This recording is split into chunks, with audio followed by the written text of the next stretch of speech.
Yay. All right, so today we're going to talk about sex-linked traits. First things first, what are the sex chromosomes?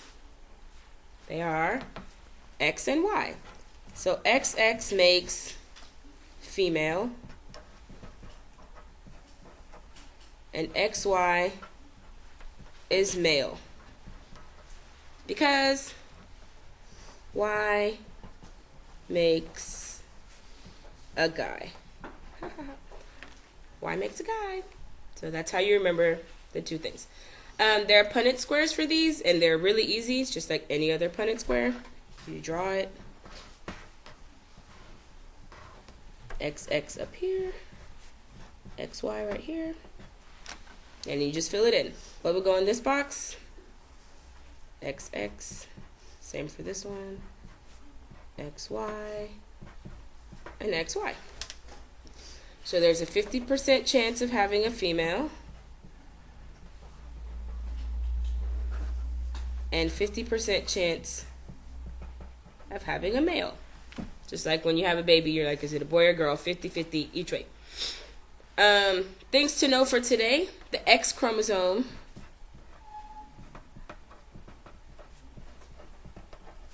is the only one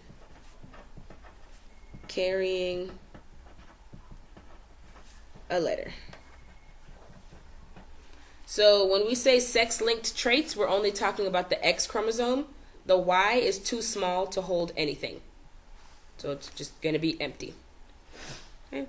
So what we're basically learning today is two Punnett squares crammed into one. So I'll show you the other one. We're going to learn about hemophilia today.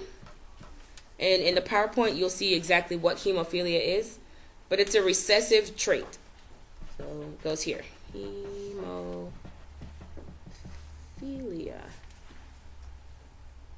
I can't remember how hemophilia is spelled. I think it's an E.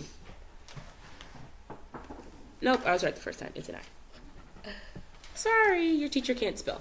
Anyway, so that's hemophilia for the lowercase h, and capital H is normal.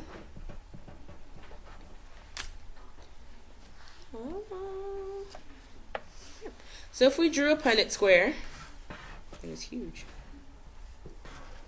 And I just put this in the Punnett square. Y'all can actually answer this. If it's just a lowercase h, what phenotype would that person have? Hemophilia. Hemophilia. Okay? So then what if I put it like this? What would this person have? Hemophilia. And what about this person? Normal. So they'd be normal, but when we're dealing with sex-linked traits, we call that a carrier. It's just another word for heterozygous. It means they're carrying the trait for hemophilia, but they don't have it. And then what about this person? Normal. Okay.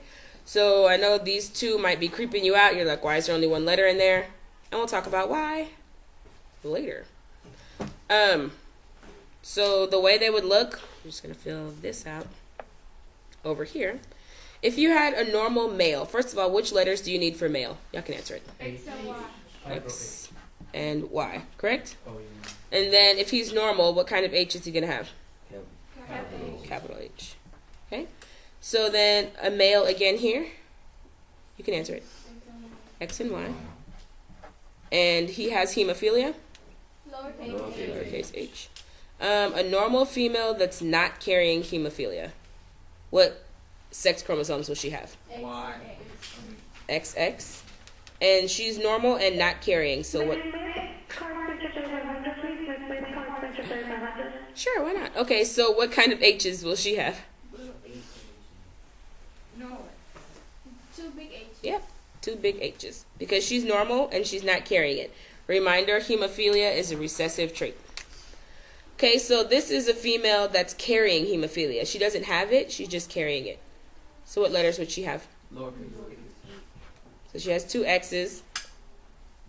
She's a carrier, so what's that going to be? A big H and one little H. A big H and a little h. And then a female with hemophilia. What would that be? Two little h's. Everybody see it? So while they might look confusing, like if you take a Punnett square and cross, I don't know, a female carrier with a normal male. Inside of this box, how would the X's go? Like, what would be in here? X, capital H. Mm-hmm. X, capital H. Mm-hmm. This one? X capital H, X lowercase h. Mm-hmm. This one? X capital H Y. And this one? X lowercase h y. Right. So inside the box might look confusing, but it's really just this Punnett square and this one put together. Like it's exactly like what you would normally do, except that the letters have stuff attached to them, kind of like yesterday with these. Like the X is attached to a letter, so wherever this X goes, this H goes with it. You good? Yes. Okay.